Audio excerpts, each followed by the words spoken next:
Tasting Climate Change wishes to thank all of the sponsors supporting the conference. This specific seminar is made possible by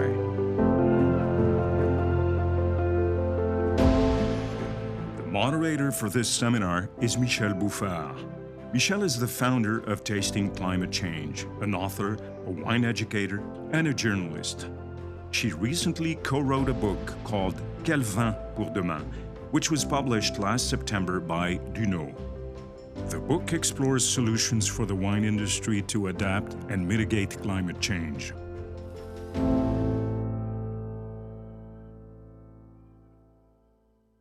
Everyone to the 7th seminar of Tasting Climate Change. Since the beginning, we've been talking about mitigation and adaptation. Today with packaging, we'll be focusing on mitigation. When we look at reducing the carbon emissions, packaging is definitely one of the easiest way to use to reduce our carbon emissions. Champagne was actually one of the first regions in the world to try to track the carbon emission when we look at packaging. But afterwards, we have a lot of different regions who've done the same, Bordeaux, California. And while the number varies, in average, we consider that packaging is responsible for about 1/3 of the emission of a bottle of wine. So today we'll look at all of the options and what is possible to adapt to reduce the carbon emissions. Before I introduce the speakers today, I just want to remind you that you can participate by asking questions using the chat box at the bottom. We will be answering your questions at the end of the seminar. And also the seminar will be available to watch later. You have until December 30th to watch all of the seminars if you've missed some of the others. So before further ado, I would like to introduce Chris Savage. Chris Savage is Senior Director of Global Environmental, Health and Safety and Sustainability for E&J Gallo Winery.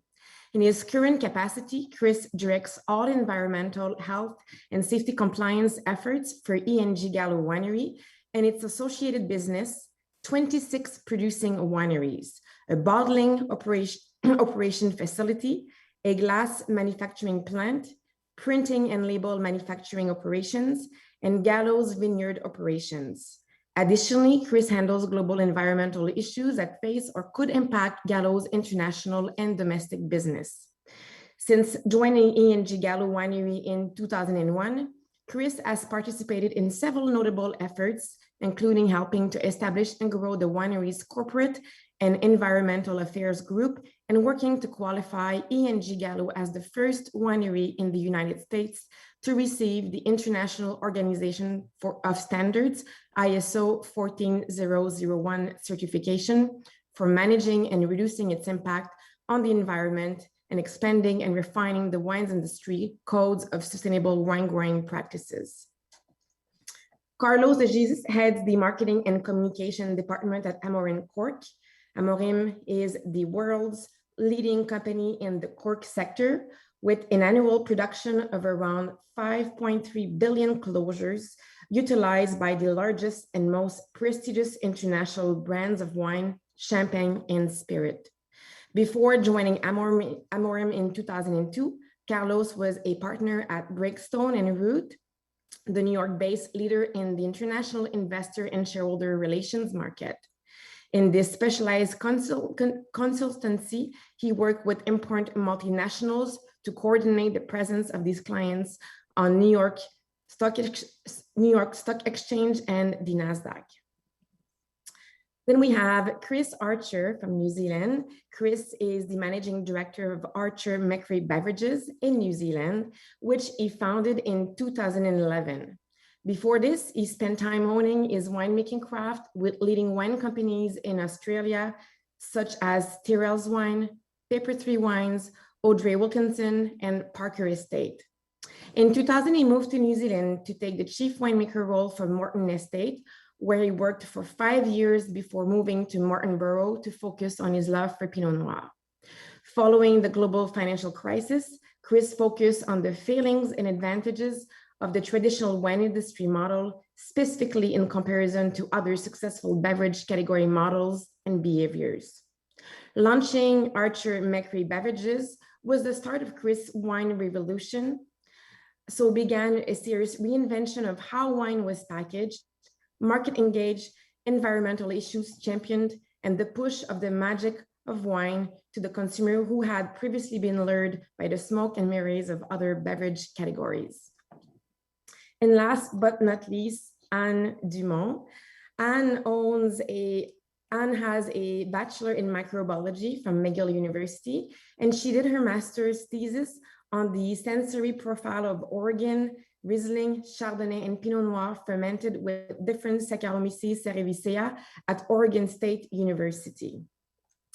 Anne's work experience first started in wastewater biotechnology at the Canadian National Research Council, then in research and development as a yeast microbiologist for l'Allemand.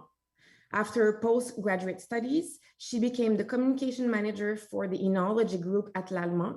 She is the author and co-author of many publications related to yeast, bacteria, and yeast derivative and their impact on wine quality. Her focus and interests are on education on the topic of wine microbiology, hosting seminars and tasting around the world to understand better wine microbes and biodiversity and the importance they have in wine and fermentation. Thank you very much, everyone, for being there. We're going to have different point of view, different solutions being taken to mitigate climate change. I would like to start with Chris Savage from E&J Gallo.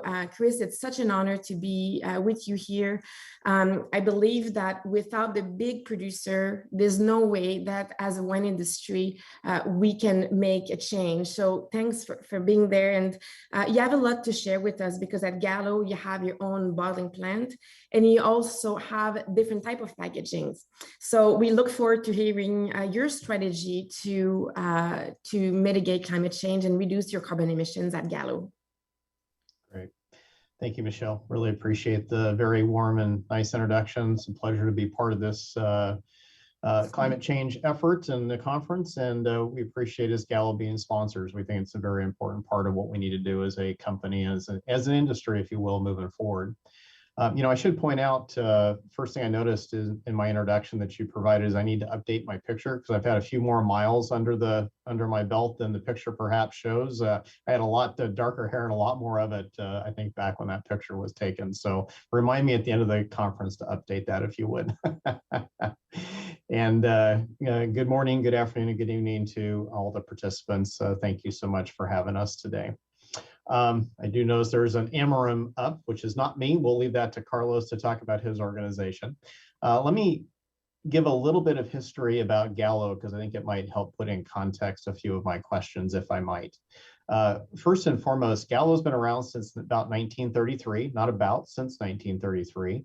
It was started with Ernest and Julio Gallo, two brothers in Modesto, California, which is in pretty much the dead heart of the Central Valley of California. They had a few $1,000s and a dream and a lot of chutzpah, as they say in certain parts of the world, to take on making wine in a time that was economically very challenging, and really put themselves out there, and over the course of the last 85 or 90 years have made a very, very successful business for themselves and their family.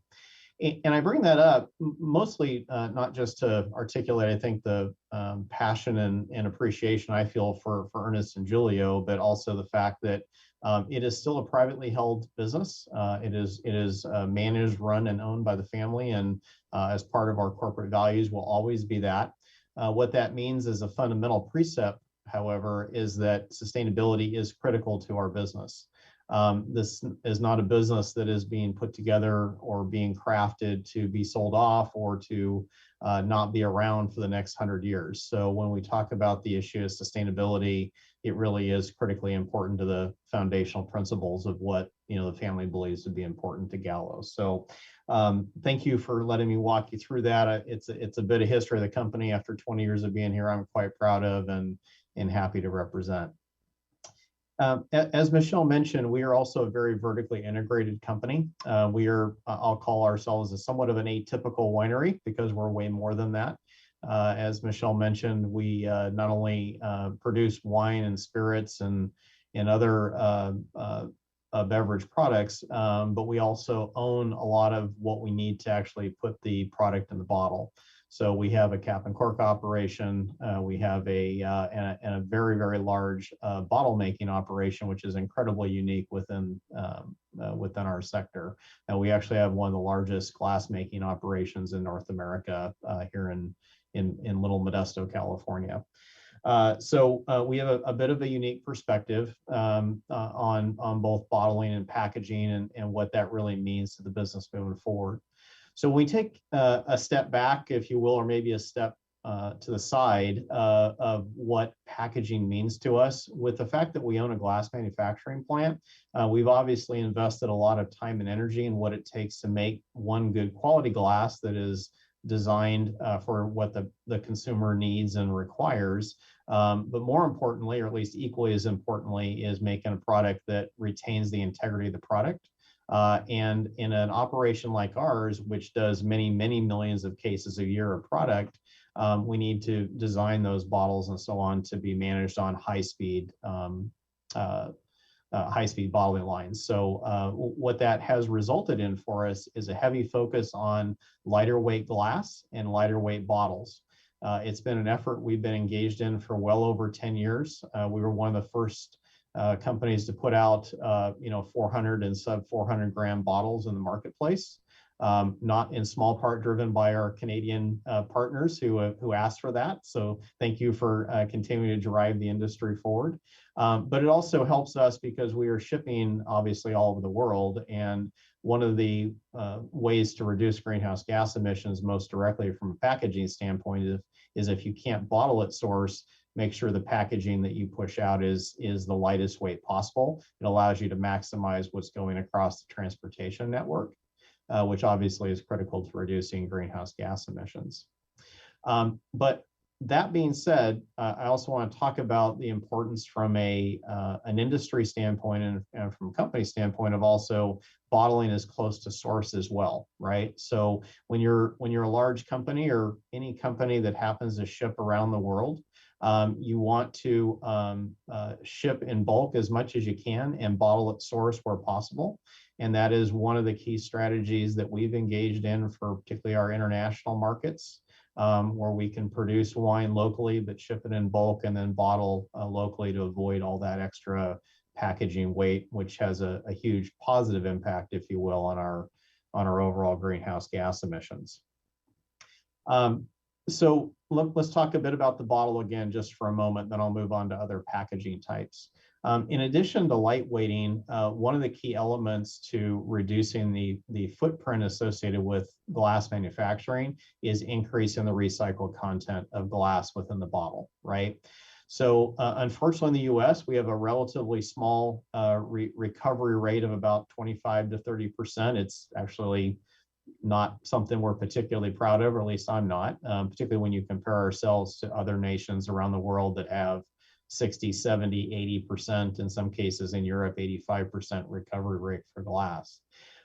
We are driving as aggressively as we can to grab as much of that cullet, so the recovered glass, and reincorporate that back into our bottles, again, as another way to reduce our overall GHG footprint.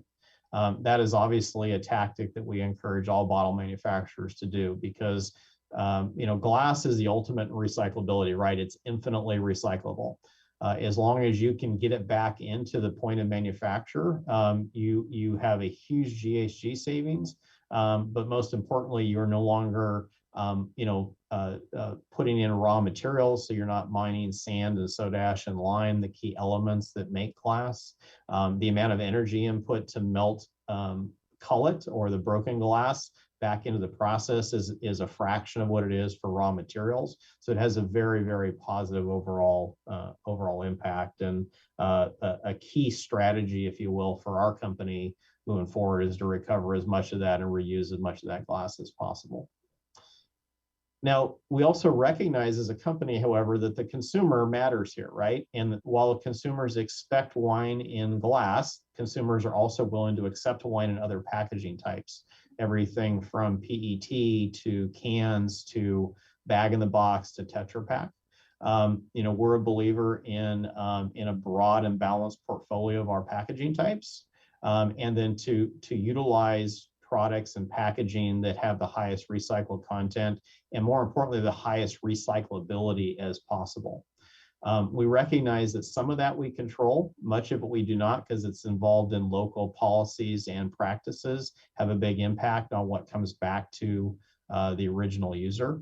We're, as a company, trying to invest as much as we can in helping move those forward, including things like cork, which I'm sure Carlos will spend a lot of time talking about, the value of natural cork and how recoverable and what a good sustainable product that is. It's not the only one out there, but it's certainly a critically important one to the global wine industry. Let me just spend a couple minutes also talking a bit about how I think we're actually going to move the mark as an industry on sustainable packaging in the future. As much as I like talking about Gallo, and as much as I appreciate and respect the things that Gallo has done, which is critically important, what is more critically important to having the biggest possible impact on the industry is us coming together as industry partners and doing things collectively and strategically around the globe. If we are not working in a common format, not using a common language, not engaging on the policy front in a unified manner, I think we miss a key opportunity. Because as I mentioned, we can do a ton of things on the producer side. I can increase my cullet content, I can increase my recycled content, I can move from heavier weight to lighter weight packaging. All of it has an impact, but the biggest single impact will come from local policies and practices that are largely driven by local governments, local municipalities, and then state and national governments as well. So I'm myself and the company are big proponents of working cooperatively as an industry to move the mark on sustainability, and not just on the packaging side, but really across the entire spectrum of all things sustainable, really critically important from my viewpoint.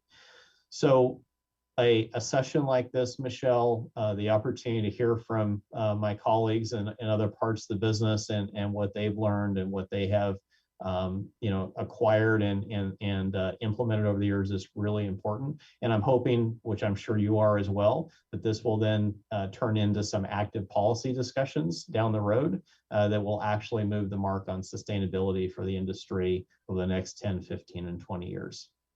So with that, I will end my piece and turn it back over to you for another introduction.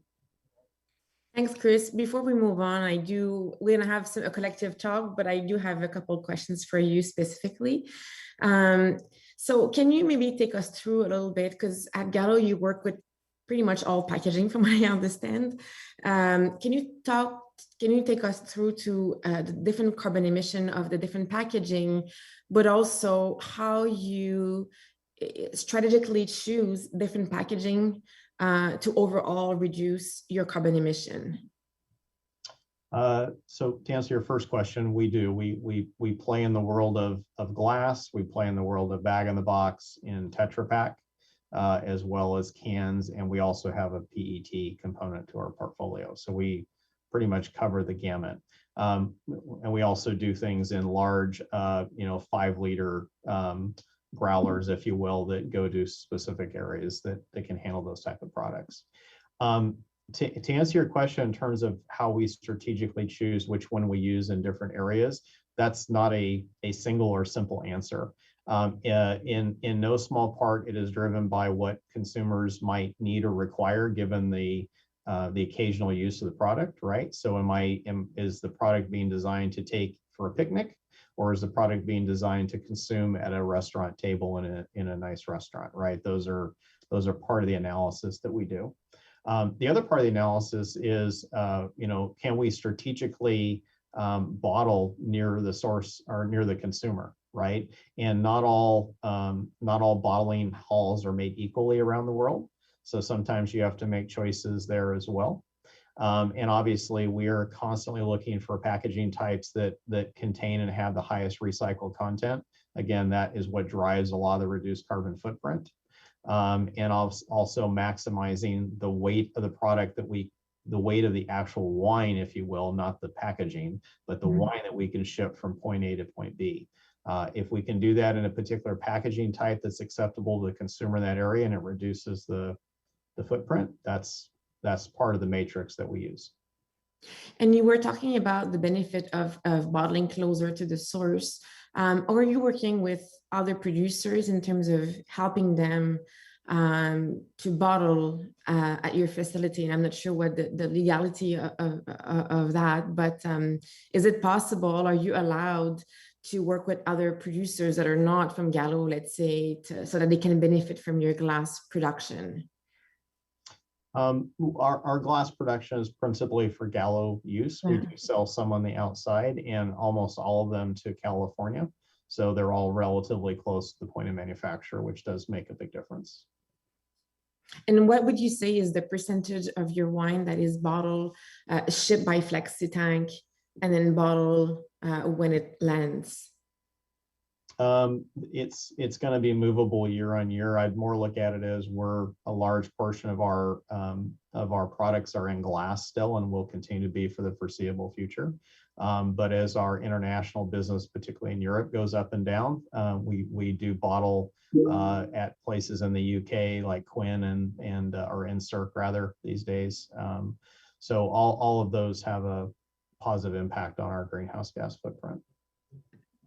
Thank you. Just before and I'll come back to you, Chris, at the end for the panel discussion, but before we move on, I just wanted to maybe share with the audience some of the carbon footprint associated with the different packaging, just to give you an idea if you're just wondering. So for example, a heavy glass bottle, so 675, a heavy bottle, which is 540 grams, will have a carbon footprint of 675 grams of CO2 per liter versus a lightweight bottle of 420 grams, which has 525 grams of CO2 per liter. But then if we go to the other side completely, if we compare that to bag-in-box, for example, bag-in-box has 85 grams of CO2 per liter. So we reduce tremendously the carbon footprint of the packaging just by changing the type of packaging. And the other things we have to keep in mind, and we'll talk about that in the panel discussion, but 90% of the wines that are purchased are drank within the first week of purchase. So the question we have to ask ourselves is, do we need all wines to be in a bottle? When we consider that some of those packaging have such a different emission. And then I'm going to just talk about cans because I know that Chris Archer will talk about the cans, the CO2 of the cans, but the cans, for example, has 190 grams of CO2 per liter of emission versus, again, 525 for a lightweight bottle. So again, a lot less carbon emissions. So just to kind of, and we have a lot more different example of wine pouch and different type of packaging, but this kind of keeps you thinking what can be done from a consumer point of view, because I think the consumer also has to be a bit more open-minded to the type of packaging that they reach out for at the store. So thanks, Chris. We'll come back to you. Thank you. Thank you. So I have now with us Carlos de Jesus from Amorim. Carlos, it's such a pleasure to have you.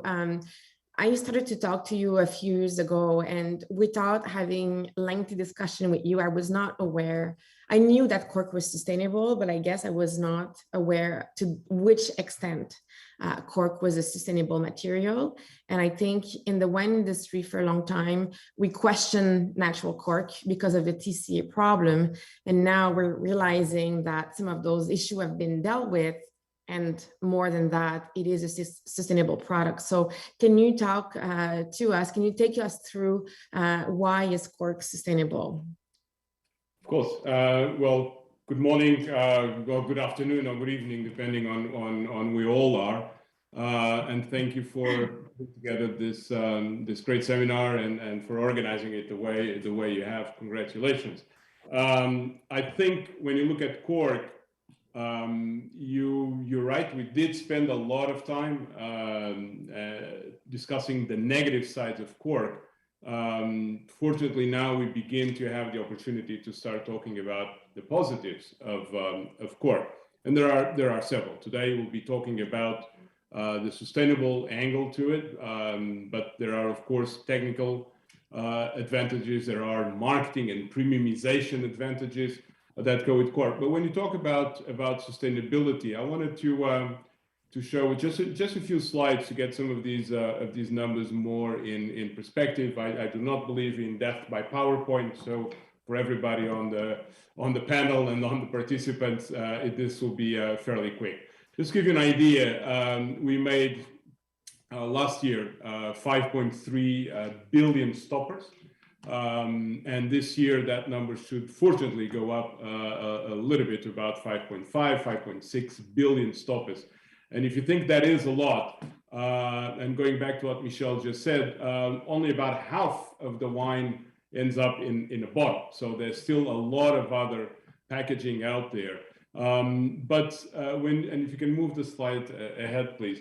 But when you talk about the CO2 aspect of cork and the production of cork, these two circles give everybody an idea of what we emit. That's a smaller circle on the right, and what the balance is of our activity, and also the sequestration that it's promoted by the activity.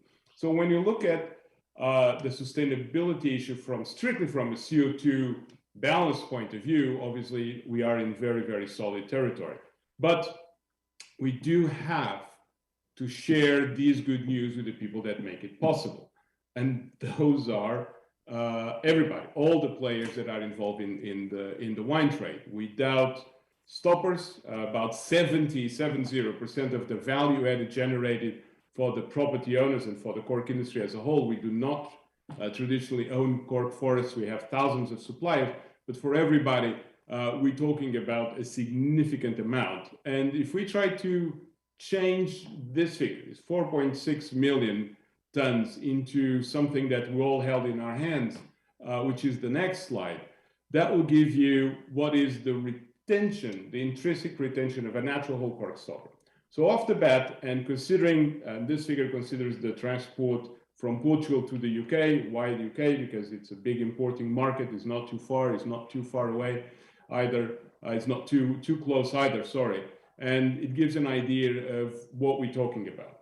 But this figure, as positive as it is, and going back to what I was just saying, remember 70% of the value added created for cork is created by the stoppers.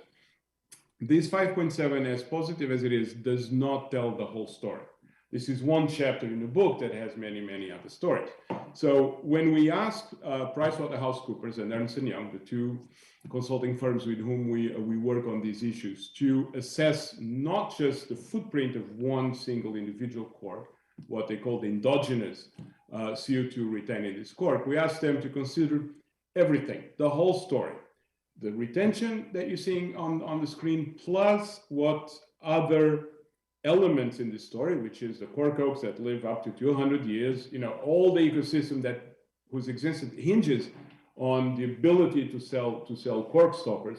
And when you get to this entire story, then the next slide gives you the true image of how significant this CO2 balance is. One single natural whole cork stopper for one single bottle of wine. So we're talking about significant amount of CO2 balance and negative. These are of course minus 309 grams. So again, this is good news for people selling a product that has this kind of performance, no doubt about it. But until we share these with everybody else that makes it possible, these good news are not fully realized. If you move on to the next slide, you get the figure for the type of microagglomerate cork stopper that goes to faster rotation wine. Here, because the weight is higher than for a natural cork stopper. The next slide gives you, again, the balance, and we're talking about 392 grams per stopper. And if you go to the heaviest of these corks, which is a sparkling champagne, that's 2.5, or a balance of over ½ kilogram, which you'll see in the next slide. So we're talking about 562 grams of total balance. This is very good news if you look at all the CO2 that a bottle of glass can produce. But if you don't mind moving to the next slide, we tried to go a little bit further than that, because we could fix the CO2 problem today for some miracle. If all of us here could fix the CO2 problem tomorrow, the world would still wake up with a big sustainability issue. So while CO2 is important, many other issues are also important.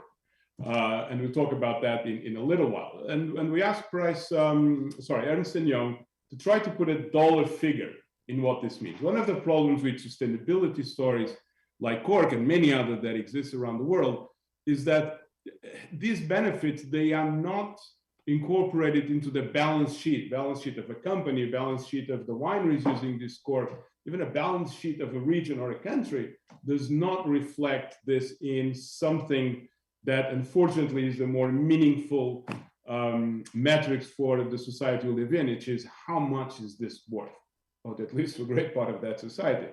So we're looking at about €1,300 per hectare per year. There are around the world 2.2 million hectares of cork forest. These are native species. This is a native species that has been around, it's estimated about 45 million years. And this means what? When you try to translate this, it means, amongst other things, a unique regulation of water cycles. And we should and we ought to start talking a lot more about water than we have done so far. We're talking about the creation of what is, if not the best, certainly one of the best paid agricultural jobs anywhere in the world. Harvesting cork, incredibly skilled job, incredibly physically demanding, very difficult job. And we're talking about also the fact that the cork oaks and the forests are one of the 36 hotspots of biodiversity around the world.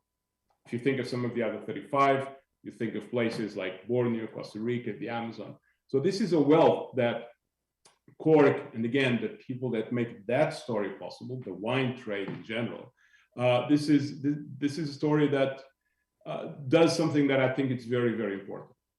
It shows that while difficult to balance the environmental with the social and the economic issues, as difficult as it does not have to be an utopia. I cannot grab this model and easily translate it to another country. But next time that someone says, well, it's impossible to balance people, planet, and profits, hopefully any of us in this panel today will be able to raise their hand and say, hey, there is one place in the world where this has been achieved, not in the last 2 or 3 years, but in the last, I don't know, 70, 80, 100 years at least. So if it can be done in one place, maybe it can be done in 2 places. But in the process, I think the most important thing is that we debunk that idea that this is not possible. It has to be possible, because if we are not able to do that, then I don't think our future will be as bright as our past. If you try to put this in terms of the United Nations Sustainable Development Goals, which the next slide addresses, we have, of these 17, we tick 12 of these 17 boxes. So there's still a lot to be done. Yes, absolutely right. But I think this is a great departure base upon which you need to work. And one of the things that I wanted to leave with everybody here is to incorporate all these sustainability advantages into your wine brand's proposition. It's not just about CO2 issue. That's very important. We need to do something about that. Yes, absolutely right. But again, other issues are also important. I don't think acid rain stopped falling because we stopped talking about it. So we need to look at atmospheric acidification. We need to look at water eutrophication. There's a ton of other issues that I would hate to see sliding under the radar because we're all looking at CO2 and nothing else but CO2. Again, I'm not denying the importance of that. It needs to be addressed, no doubt it, but sustainability is a lot more than that. And I would like also to point out that it's difficult to achieve sustainability if the premium aspects of the wine trade are not there. That will be difficult. So that premiumization that has been happening, I think it's an issue. It does impact, of course, the sale wine in glass. But I think technologically and in terms of R&D and innovation, we will be able to find solutions to be able to tick the right boxes. Again, either we have a holistic view on this, or everything else will be a little bit more difficult. And the next slide is just me thanking you for your time and your attention. Thank you, Carlos. We're going to have a panel discussion, of course, but I was just curious, have you seen, what's been the curve in terms of purchase of cork from the time where people were concerned about the TCA and now going back to it, not only because of the technology you've developed for the TCA, but also because it's a more sustainable product? We have doubled the size of the company since the heyday of the plastics and the screw caps in about 2006. So that's significant, obviously, because it was not a small company back then, and still compared to other companies, it's still a drop in the ocean. But 762 million euros in sales annually, it's a significant amount. One thing that few people notice is that for 3 years in a row, until the Chinese, cut the flow of wine from Australia, Australia was the fastest growing market for cork anywhere in the world. Not just because of the Chinese exports, but of course that was a major part of it, but also because of sparkling, and also because of what Francis Robinson, I think, famously described as the young guns of wine. So new producers in Australia that are looking to do things very, very differently than what it was done in the 2000s and early part of this decade. So I think it's growing. It's growing faster. Exports of cork from Portugal are actually growing faster, 2 to 1, the compounded annual growth rate, than the growth in wine consumption around the world. So this means that we are effectively gaining market share, not just Amorim in specific, but also the cork industry as a whole. Interesting. There's a question coming in from Joshua Green from the Wine and Spirit magazine. I was going to ask the same question, so thanks, Josh. The question is, has Amorim helped encourage any programs for cork recycling? We have tried, but failed finding ways to recycle cork, and I know restaurants would appreciate a way to recycle them. We have boxes for them. So how can we all make sure that those corks are recycled? We have recycling programs in the United States, in France, which is actually the largest market in the world for recycling of corks, by the way, Italy, Portugal, Spain, South Africa. In the case of the United States, wine.com just launched a major recycling initiative together with Recork. Recork.org, if you go there, you can see it's actually a Canadian based in Vancouver organization. We work with them very, very closely. And in the UK, Majestic has launched the first UK nationwide recycling project. We have recycled over 700 million tons of cork. And if that sounds a lot, well, it is and it isn't, because when you look at the total world, we're talking about 13 out of 19, about 19.5 billion bottles that are filled and stopped every year around the world. We talk about 13 billion that are closed with cork. So it's about roughly 7 out of 10. So we still have a long way to go. And I think the United States obviously is the world's largest market. We have, about 1.3 billion corks every year going into the US. So this is where we need to expand, no doubt about it. And I think we're on the right track. And someone is sharing a link also. If you go into the chat, the recork.com.ca, it's a program in Canada that we can use to recycle cork.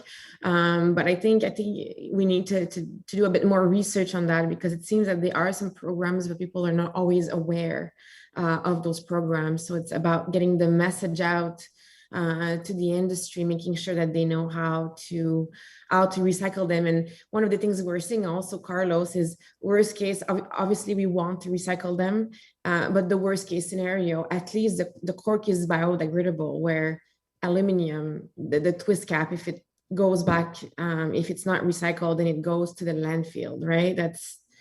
Well, I think if the worst thing that ends up in a landfill in this world is a cork stopper, I think that will be okay. But of course, we don't want that to end up in a landfill Yeah. if we can upgrade. And those recycled corks, those certainly recycled within Europe, the US is, or South Africa, it's a different story. But those recycled within Europe end up being incorporated in the production process of applications that range from Birkenstock shoes all the way to aerospace and flooring applications. So upcycling is certainly the way to go. And of course, there is a big difference between being recyclable and being recycled. And I think Chris Savage alluded to that in his presentation. I think we need to be aware of that. There's not much point in saving CO2 in emissions of a certain type of packaging if then that packaging has to go twice around the world to be recycled, God knows where, and if it is recycled. So again, a holistic view is really the only way forward. Thank you, callers. We'll come back to you. Thank you very much. So next is Chris Archer. Chris and I have had a lot of discussion over the last couple of years on cans. We know that cans has a lesser carbon footprint. And Chris, you came across cans. It was a bit of an accident how you got to really embrace the cans, but now you realize there's a lot of benefit when it comes to the environment of adopting cans, and you only use cans for all of your wines, and your wines are premium wines. They're not entry-level wines. So we look forward to hearing your story. Great. Thank you, Michelle. It's a pleasure to be here. I guess before I start, because I tend to ramble and go down rabbit holes in the journey of what we've been through, but I think some major points I'd like to sort of just put across is that I actually see the future of environmental packaging a big opportunity, not just for the wine industry, but for all industries of FMCG and products. Second of all, we need to remember that the magic is in the wine, it's the liquid. And whatever we put around it, we as winemakers and wine industry, we just need to continue the story of what the amazing thing is about wine. And we just need to, as an industry, I mean, we've been very creative in working with vineyards and wineries. And I think we need to take that creation and confidence and look at sort of packagings going forward, as all industries will have to. Also, I think big changes that we can make to lessen our footprint of not just carbon but water and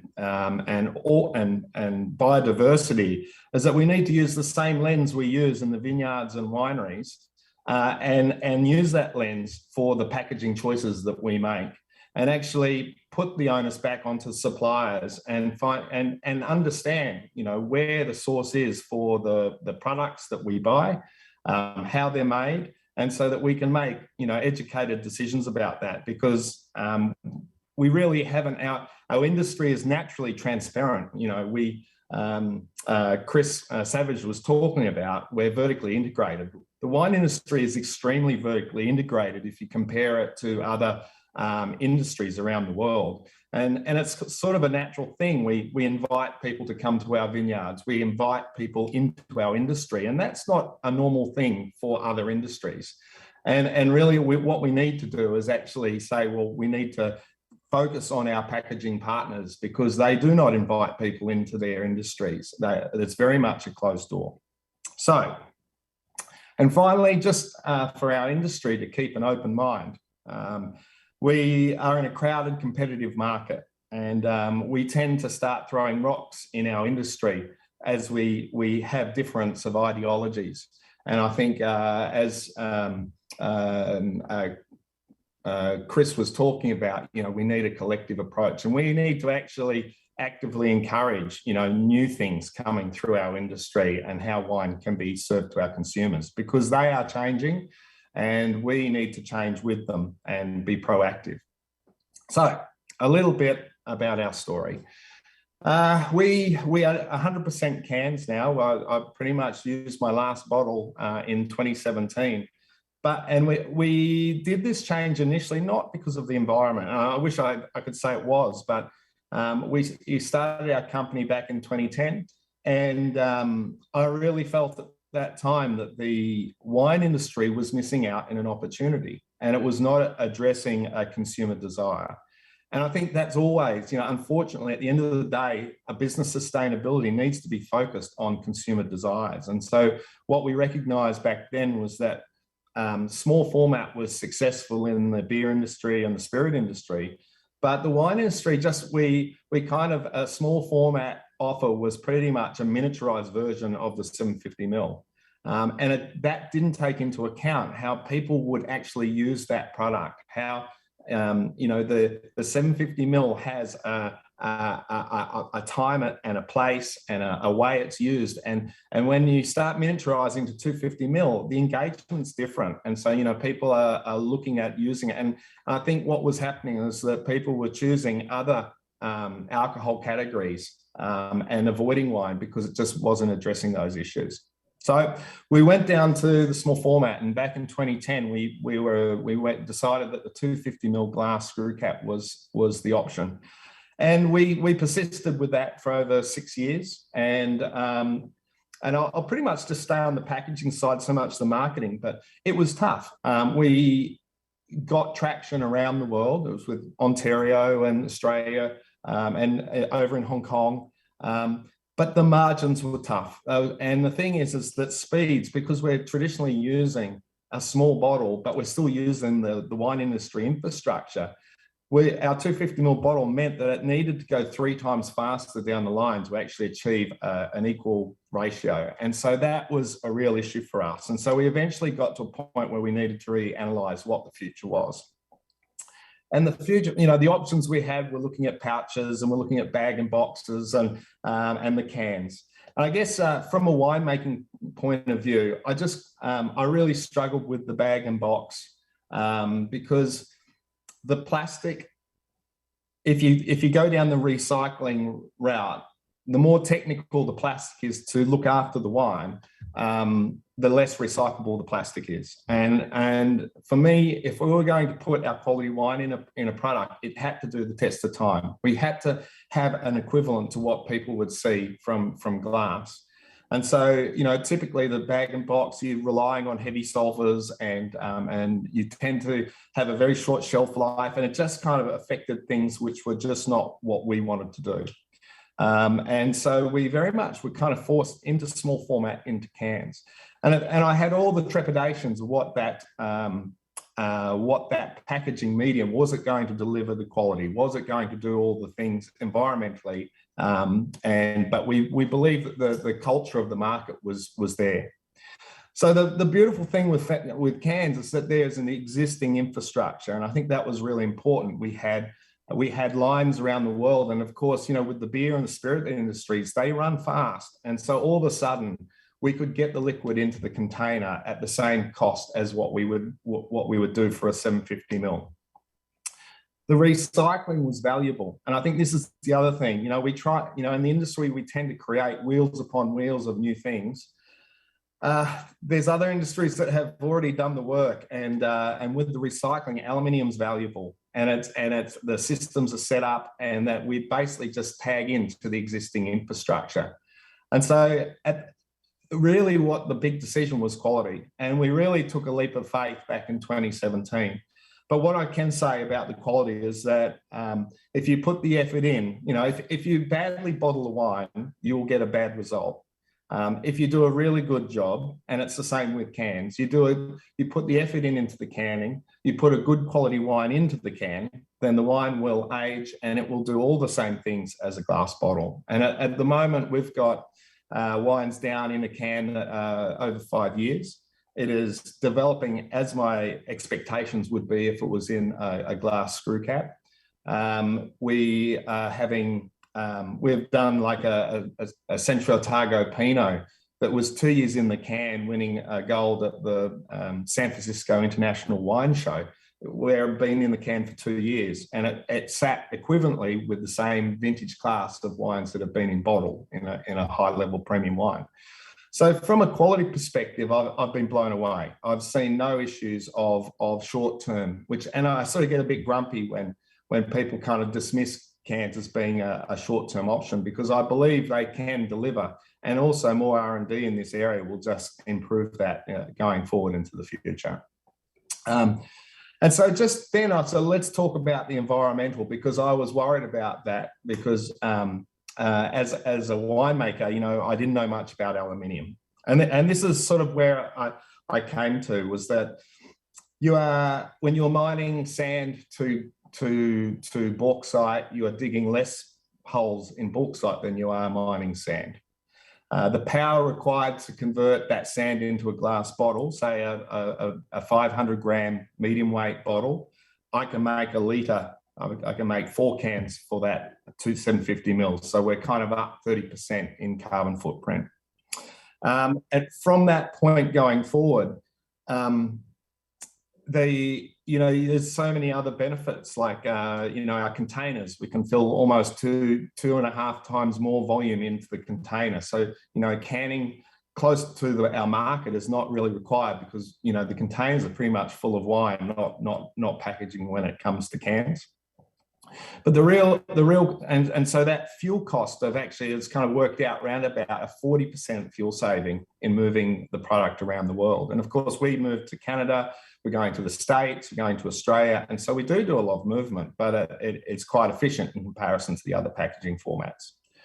And then the real kicker, and this is the one that I never realized, is that 95% of the energy required to make aluminium from bauxite doesn't need to be done in the recycling process. So when you're recycling aluminium, you only need 5% of that energy. And so all of a sudden, when you're recycling that glass bottle, I can make 118 cans of 250 ml to one 750 ml bottle in that recycling. And that was the one that was like, oh my God, this is massive.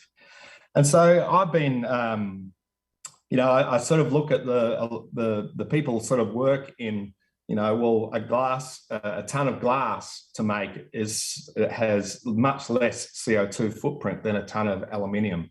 I think what people need to understand, that 1 ton of glass literally looks after about 1,300 litres of wine, where 1 ton of aluminium makes about 7,500 litres of wine.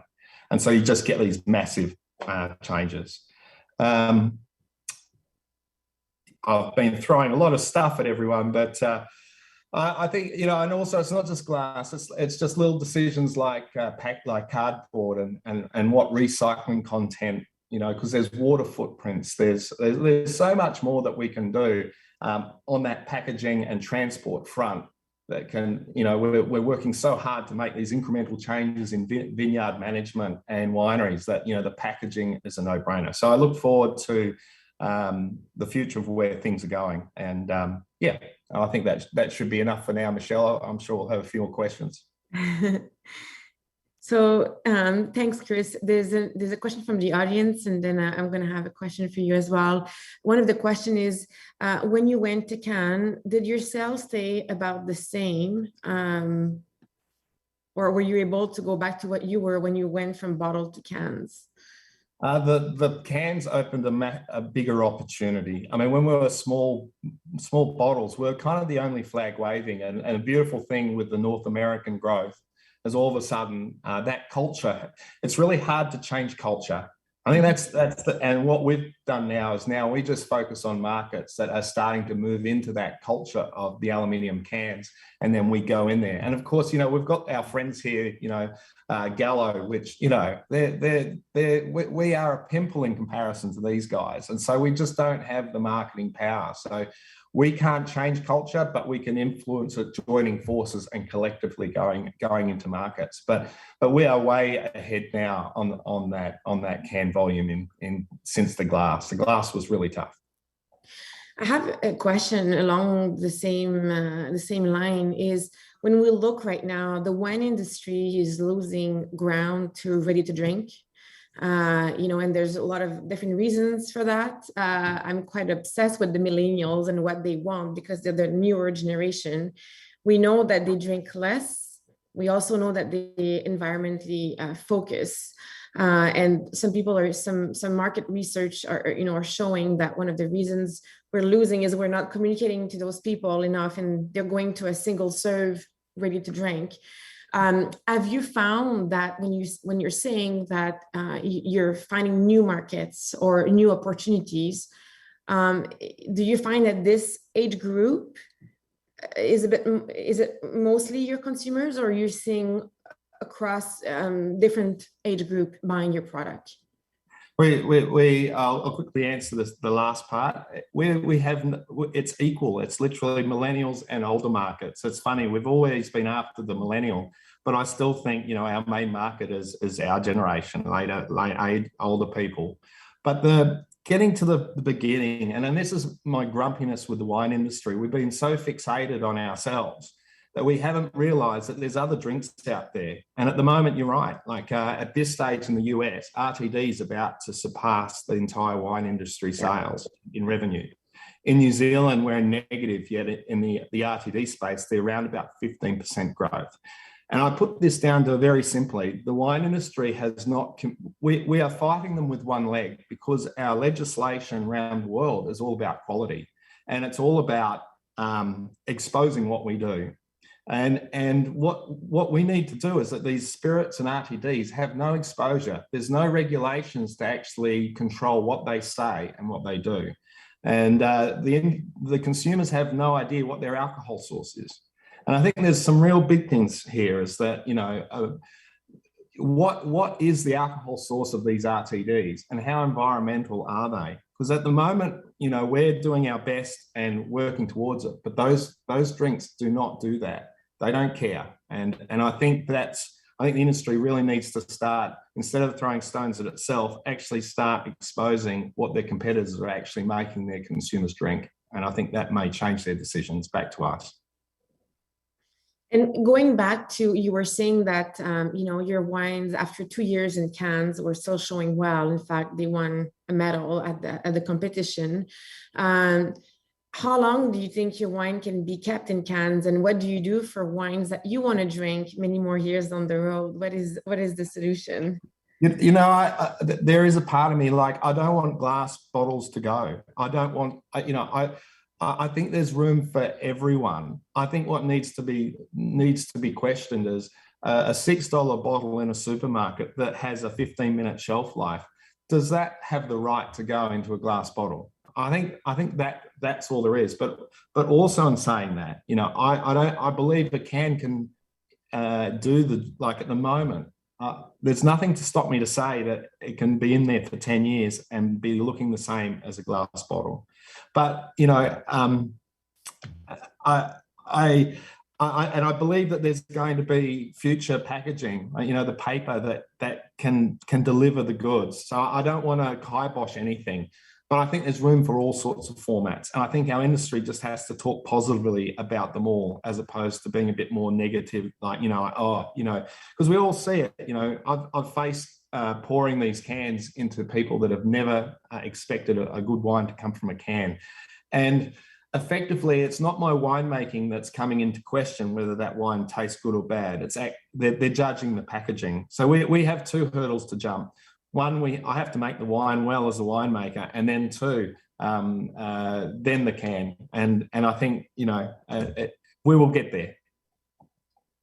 Thank you. We have more questions coming in for everyone. I'll go back to them. I just want to make sure that we go to Anne, and then we have a panel discussion, and then we answer some of those questions while we're all on the screen discussing.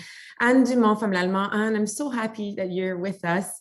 I was writing a book this year that just got published in French, and the whole section on what, you know, on the enology side, everything that's getting developed to help producers to mitigate and adapt to climate change. And there's so much interesting things getting developed by l'Allemand. But today you will talk about more specifically of what you're developing to help producers who want, let's say, to ship wine in flexi tank or in bag-in-box. We know that those containers are also challenging in terms of the SO2 that we need to add to those products so that they can last longer. But at l'Allemand, you've developed some possibilities for consumers, for producers, so that they can perhaps use those packaging but use less SO2. Yes, thank you, Michelle, and thank you for inviting me to participate in Tasting Climate Change. I'm really happy. It's the second time. Last time was in 2019, so it's a real honor and pleasure for me to be here. And so I feel like I'm a bit of the science nerd coming in with all those experts, Chris, Carlos, and Chris. I'm really not going to talk about packaging except to show a little bit what the results are of our research. And I'm really going to talk about microorganisms or derivative of microorganism and how they can maintain wine quality during wine shipment and ultimately during the packaging. So if we can start the presentation, thank you. And L'Alma is a Canadian company, contrary to what its name might imply. Actually, a fun fact, the gentleman who started the company at the beginning of the 1900s, his last name was a German name, actually from Alsace. And the French Canadian had trouble pronouncing his name, so they would call him L'Allemand, the German man. And so the name stuck, and it's a family-owned company. And I've been working with them for 30 years now. And it's really exciting because we can work with microorganisms and develop their potential in all different aspects of the fermented foods, whether it's bread, wine, beer, spirits, chocolate, coffee.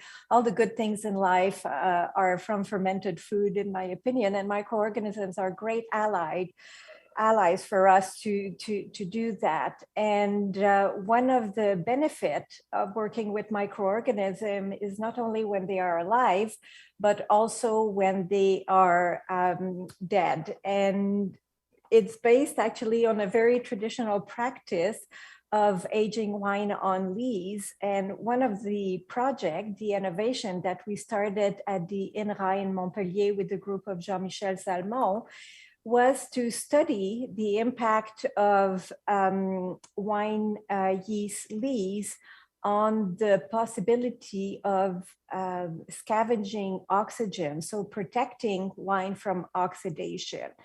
And some of the issues that we can face when we have wine on lees is, of course, they can be a problem of microbiological risk if you have microorganisms that are contaminating in there and so on. And so the team of Michel Salmon with us studied all our different wine yeast and we inactivated them, and he studied the potential of those inactivated yeast to scavenge oxygen.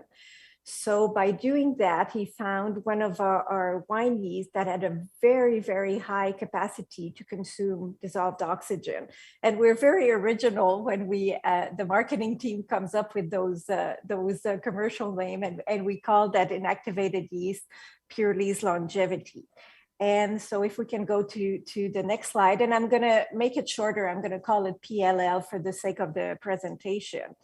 And the more we studied this inactivated yeast, the more information we gathered, and we found that it could consume oxygen up to 1 milligrams per liter if we would inoculate a wine at about 20 grams per hectoliter with that inactivated yeast.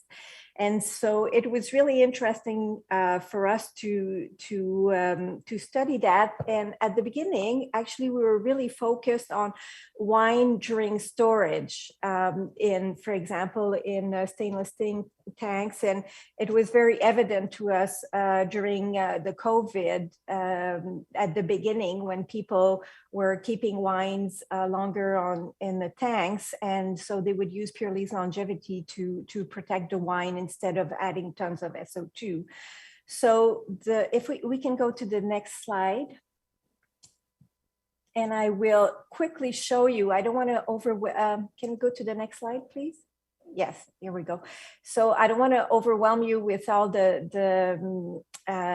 details of the reaction, but basically what happens in wine is a chemical oxidation where oxygen will react with transition metals like iron and copper, and to form a radical that is highly reactive.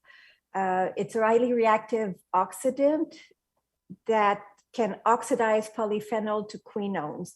And that's what we want to avoid. You don't want to have quinones, because what they will do is they will trap the sulfur compounds, for example, in thiols, which are the very aromatic compounds that you find in aromatic varietals like Verdejo and Albarino, and especially Sauvignon Blanc. And of course, it can cause Browning reaction. It can also create some aldehydes that are negative to the sensory profile of the wine. So as Chris was saying earlier, the magic is in the wine. And for us, the goal was to maintain wine quality. And after all the studies that we had done during storage, and we also did work on racking using Pure Lee's longevity, also called stabilization, and we could really see a strong benefit to scavenge oxygen. And a few years ago, we did a trial, and we were wondering during wine transport if we would have the same effect. And so we did a first trial from South Africa. We can go to the next slide, all the way to Russia for a base wine for sparkling. And we did a control versus Pure Lee's longevity at 20 grams per hectoliter versus Pure Lee's at 40 grams, and Pure Lee's at 40 grams per hectoliter and half the SO2 dose that are being used. And the objective was to see if the wine could be protected by using Pure Lee's longevity. And if we can go to the next slide. Thank you. We can see that the dissolved oxygen at reception was quite lower compared to the control at 30 milligrams per liter of SO2. And by mixing half the dose of SO2 and Pure Lee's longevity, then we could have a significantly a reduction in dissolved oxygen. And we can see with the picture on the right, the difference in color that it resulted in the wine. So it was very interesting to use this product during bulk wine shipment in Flexi Tank. Following this trial, we partnered up. We can go to the next slide, please. We partnered up with St. Clair Family Estate in New Zealand that was producing Sauvignon Blanc for Marks and Spencer in the UK. And they were shipping wines in Flexi Tank through Paul Sapin, Grand Chai de France, shipping from New Zealand all the way to France, being bottled in France in pouches, and then shipped to the UK for being displayed by Marks and Spencer for their wine group. So the next slide, please. And we were able to show against the control that the dissolved oxygen at receptions 7 months after and 11 months after in the pouches, there was 28% less dissolved oxygen at reception compared to the control. After 7 months, the difference was 14%, and after 11 months, the difference was, I can't see very well because it's kind of fuzzy. I think it was close to, let me see my sheet, 9.5% less dissolved oxygen. So it was significantly lower when the wine, when Pure Lee's longevity was added into the Flexi Tank. But what was more interesting, and then we did a tasting also at those different time period, was that the tasting was so different between the pouches with Pure Lee's longevity and the wine without, that the group at Marks and Spencer and even at Paul Sapin were so impressed that they decided to extend the shelf life of this product, where they would have pulled it a few months earlier, because the sensory profile of the wine was a lot fresher with Pure Lee's longevity. And we can see that just by measuring the 3MH, and I limited myself to 3MH because I could show the other results with the 4MMP and the 3MHA, where there was a lot more 3MH concentration in the pouch with Pure Lee's longevity compared to the control, and that differences was maintained during the aging of the pouch up to 11 months. So it was quite interesting for them to have this product into their wine in the flexi tank during shipment. So of course, I'm not talking here about packaging, but in a roundabout way I am, but through wine microbiology, we can develop methods that help protect the wine, reduce the heavy sulfur doses that we would need to add to maintain the wine quality, and also extend the shelf life of those types of wines. And we also trialed that in bottled wines, but the difference was not as big and significant compared to the pouches. So we are hoping to develop this product further and to show that it can help with maintaining wine quality. So if you have any questions, then I'm ready for you. Merci, Yann. So this is interesting because, you know, one of the argument often with bag-in-box, let's say, is that it doesn't last as long. Those were all very technical information, but just, you know, if I'm a producer who wish to adopt a flexi tank and ship it and then put it in bag-in-box upon arrival, if I use the pure lease, how much longer will I expect my wine to be good on the shelf? Like by how much time does it extend the product? Well, it's difficult to say because it always depends on the wine matrix. For example, the impact is very, very big on Sauvignon Blanc because it has those tiles that are sensitive to oxidation. So if you would work in a Chardonnay, then the impact might be different, shorter or longer. Right now, because it's really a new innovation and we don't have enough data at this point to say what would be the impact in a Sauvignon Blanc or a Merlot or any other varietals. So right now we're gathering data, and so we don't know yet how long we could extend the shelf life. We could show that in the case of the Sauvignon Blanc, we could extend the shelf life by 2 months, but it's going to vary depending on the wine matrix or the varietal. And then you were saying that you're using, you know, this allows you to use less SO2. But what if you said, okay, I'm going to use the same amount of SO2 and the pure lease, then do you increase by a lot more?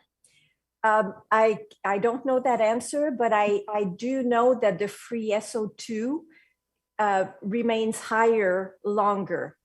And I didn't show that data because I only had 12 minutes. Yes. Through times we measure total and free SO2, and the wines with pure lease longevity, their free SO2 remains stable through time, through the aging of the pouch. Okay, there's a lot of questions coming in for you, Anne. Oh my goodness. I'm going to take a few of them, and then I want to have time for the panel discussion. One of the questions is, should demand for pure lease come from retailers or quality conscious producers that are shipping wine in bulk and wanting to increase wine quality and shelf life of the product?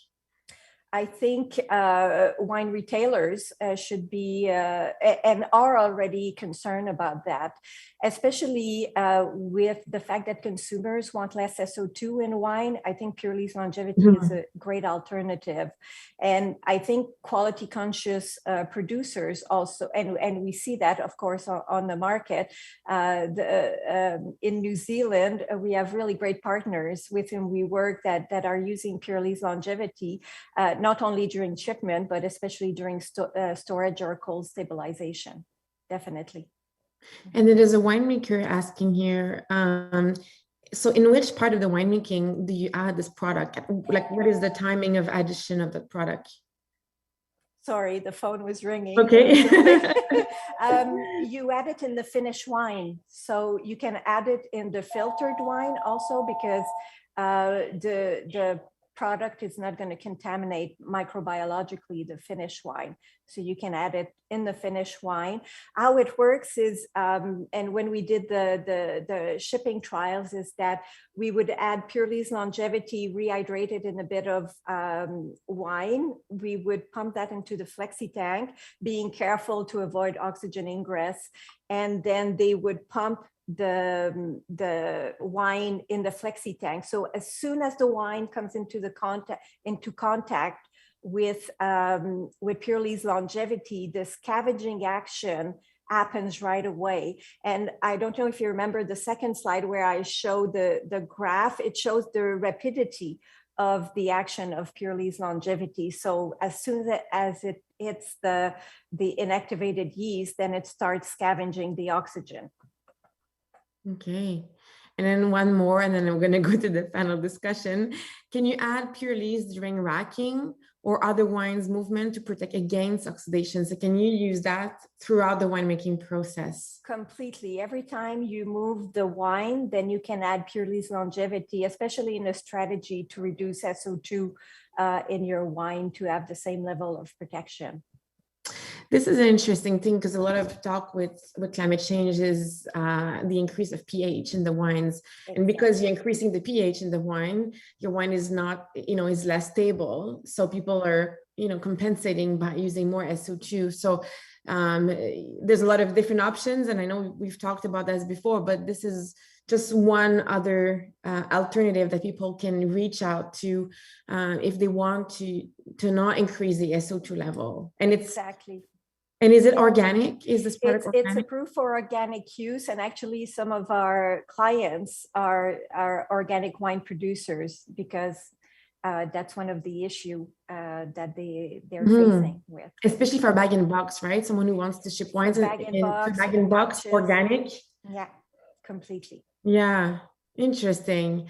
Thank you, Anne. If we could have everyone on the screen now for a panel discussion. So, Johan, if you could put everyone on the screen here so that we can have a panel discussion. I would like to have all the speakers on the screen with me. Thank you. Thank you so much. I think it's interesting, and I'm a firm believer that often it's not one solution, but it's embracing all of the options and making sure that we look at what's needed and make the most of it. And I think we have, and I have often this in question is we are in the industry, we have access to that knowledge.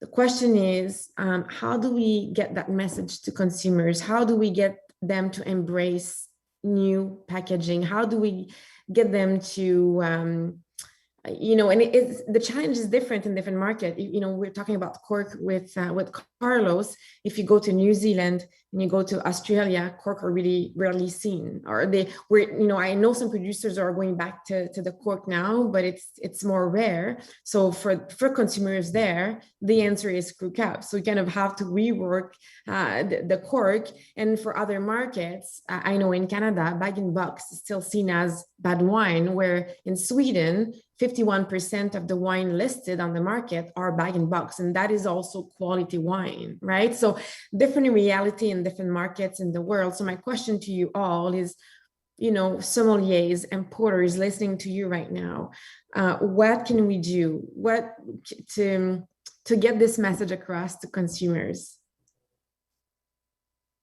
It's a big question. There's so many Chris's here. I think it's just the storytelling. It's just about being positive. When we first launched the cans, we had a few key media influencers here that were kind of like going, I don't really think it'll take on. I was just like, it was kind of, they really didn't help the initiation of something new. And I just think we just need to be really positive about whatever we're doing. And yes, there's going to be, muck-ups. I mean, when you're going into new areas, it's never going to be perfect the first time. It takes time.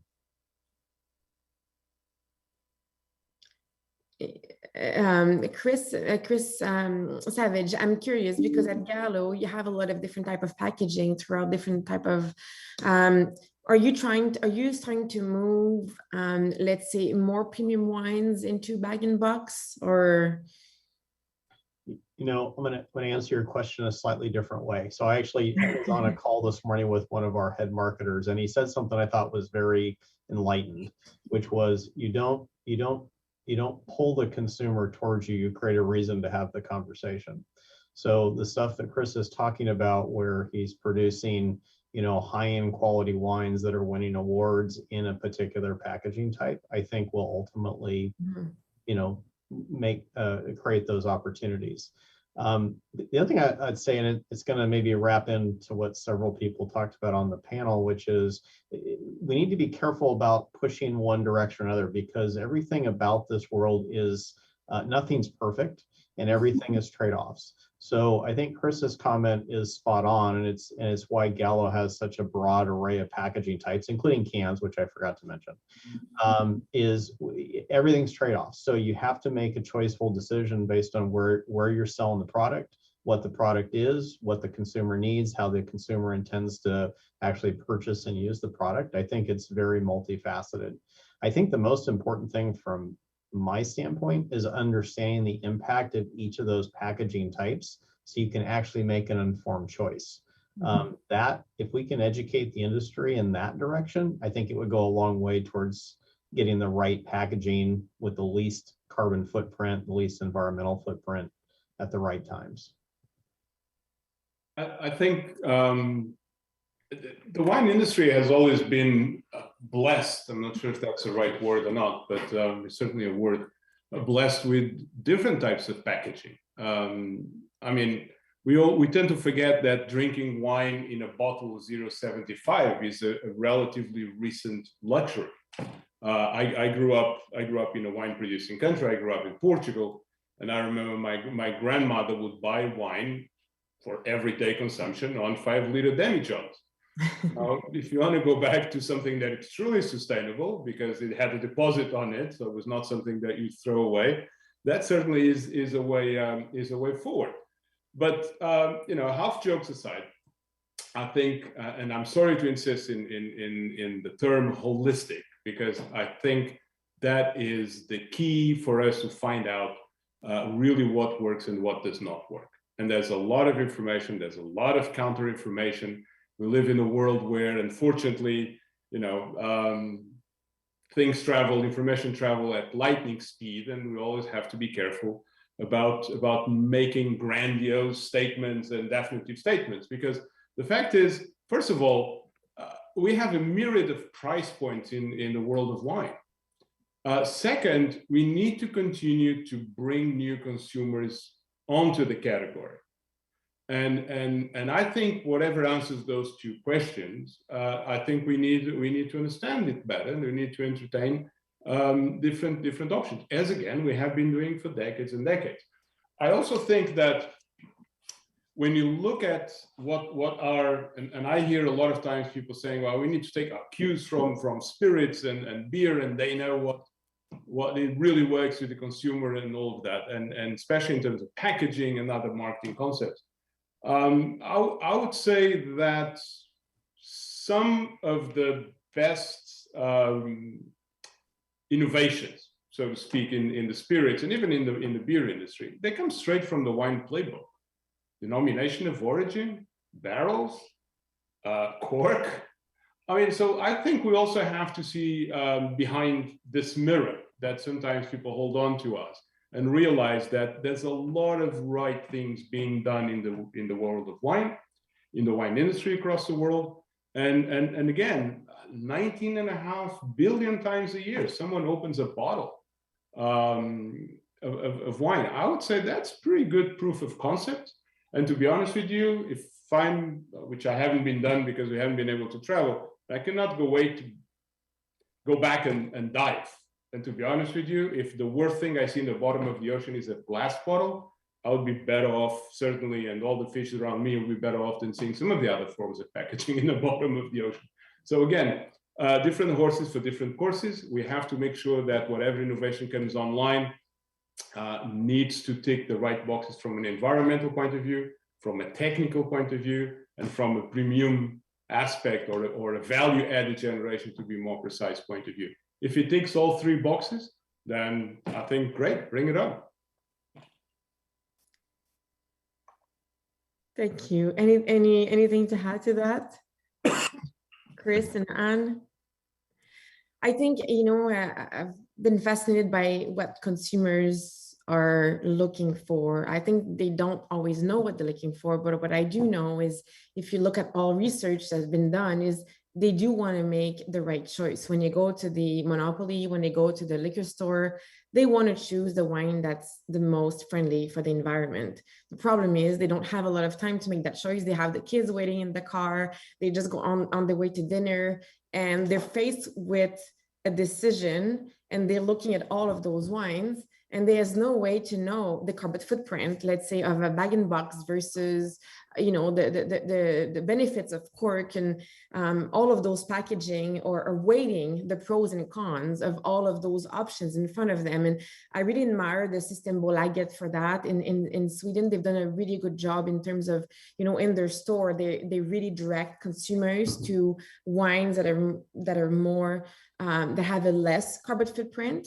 But I don't know that many places in the world who do that. So I don't know if it's, you know, the work of the monopoly, the work of the wine shop to guide people or make an informed decision. Maybe you should not be considering the same thing for your wine that you drink from Monday to Friday every day. Maybe it's okay to drink it in bag-in-box, and then for the wine that you know, I purchased to keep and drink in 10 years, perhaps the bottle is more suited. I'm just throwing all of those options out there, but I do find that it is complicated for the consumer to find that type of packaging that is the most sustainable option for what they're looking for. It's not easy. So I guess that was my question, is how, at the end of the day, they're the one who have a vote with their purchase. And so how do we communicate that? And I'm not sure how you guys do that. You know, Carlos, you're talking, I don't know, how do you communicate to consumer the benefit of cork, for example? Well, we're nowhere near having the right dimension to be able to talk to the consumer directly, because the costs of doing that are tremendous. Puts us in a little bit of a difficult position, because you know, consumers are the ultimate ally for cork, but we don't have, you know, the means to go and talk to them directly. When you look at so many of the largest wine markets, where the sales of wine that go through the retailers, the large multiples, you know, are 80, 82, 84% or more. And you realize that traditionally supermarkets have shaped so much of the current purchasing patterns across all industries, not just wine, but across all industries, for the good and for the bad. It's difficult to imagine everything moving in the right direction with the speed that it's necessary without the retailers playing its part. I have a really hard time imagining that. Having said it, I also think that nowhere ever in history has a consumer have so many instruments to make the voices being heard, and that, I think, it's a good sign. Also, another good sign, an encouraging sign, is that unlike the crisis of 2008-2009, where sustainability took a back seat, in this particular one, that did not happen. If anything, it was pushed more front and center into the debate. And I have seen, and certainly in the world of cork, we have seen, or in the world of Amorim, to be more specific, I cannot speak on behalf of an industry that has 267 companies operating. But certainly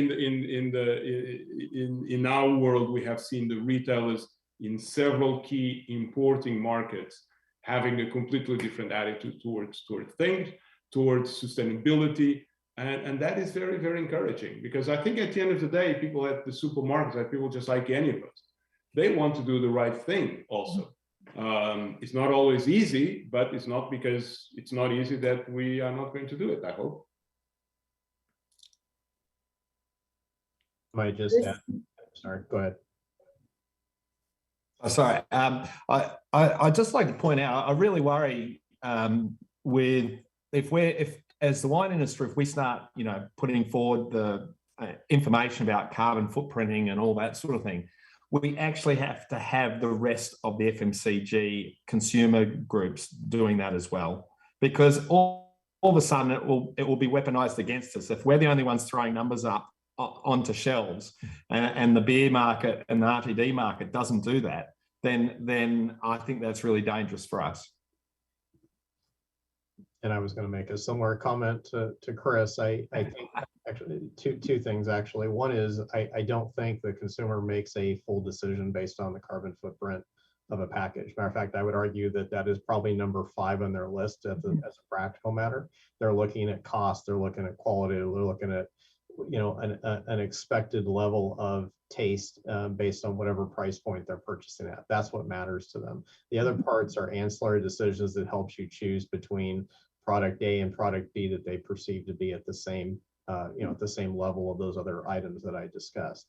So I agree. I think it's a little bit dangerous to put too many of those kind of numbers out there. I do think it isn't necessarily completely informing the consumer in the right way to make the right choices that you want them to do, which is why I go back to my earlier comment. I think the greater value is the industry having a level playing field about how we do it and understanding the choices that we make, and really springboarding off of that to really benefit the consumer, whether they know directly or not that we're using the right packaging choice that's got the lowest footprint. We should want to do that as a producer, and provide that value to the consumer. So I would argue that's the right short-term direction for us to go, rather than putting a bunch of numbers on packages that I don't think the consumer really will understand. And to end, have you found from all of the tools that you're developing and you're providing to the producers, are you finding more and more people embracing it so that they can embrace more freely other type of packaging? It's really delicate for us to position our comments or research on packaging, because that's not our area of expertise. Mm-hmm. So it's very hard for us to have an opinion. The results that we obtained during the Marks and Spencer trial came by accident, almost, because the packaging was a pouch, and that led to other investigation that I can't really talk too much about it now because we're in the process of researching this, but it led to other avenue to learn what we can do with different packaging and inactivated yeast and how it can protect wine. One way for certain, and we've shared those results before in terms of climate change, there are so many possibilities to mitigate the impact during the winemaking process, and now all the way to the wine transport through biotechnologies. And I think one of the strongest answers is through, and I'm sure all of you gentlemen have strong research and development projects going on to help mitigate those changes and help continue to make good wines for the consumer, despite all the hurdles that our winemakers are facing with climate change. We really feel, I know at Lallemont through research and development, that that's going to be part of our answer for sure. Thank you. I want to thank you all for your time. We had, so many questions, and people are definitely interested. I think you're right. By putting all of those numbers on a bottle or a package, it makes it difficult for consumer to understand. But what I do know, though, from everything I've read, is that tomorrow's generations are really concerned about the environment. If they know that the product is made in a more sustainable way, they are more likely to purchase it, even though, of course, price and taste is still really important to them. They want to know that what they're buying has a focus with friendly, they want a product that is friendly to the environment. So I think that we all have a role to play, the producers making the right decision for their wine, but also the importers and the sommeliers purchasing those wines, so that we can all encourage more producers to follow this route to be more sustainable. So I thank you all for your time. Thank you for my four great panelists. Thank you for your knowledge and sharing all of that with us.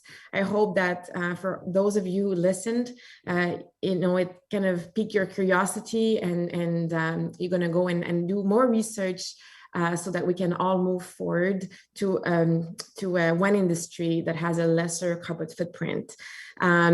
Tomorrow is our last seminar of the series of 8. I just want to remind you that if you missed one of the seminars, all of the seminars will be available to you until December 30th. Thank you very much, everyone, and I look forward to seeing you tomorrow. Thank you, Michelle. Thank you. Have a good day. Bye. Thank you.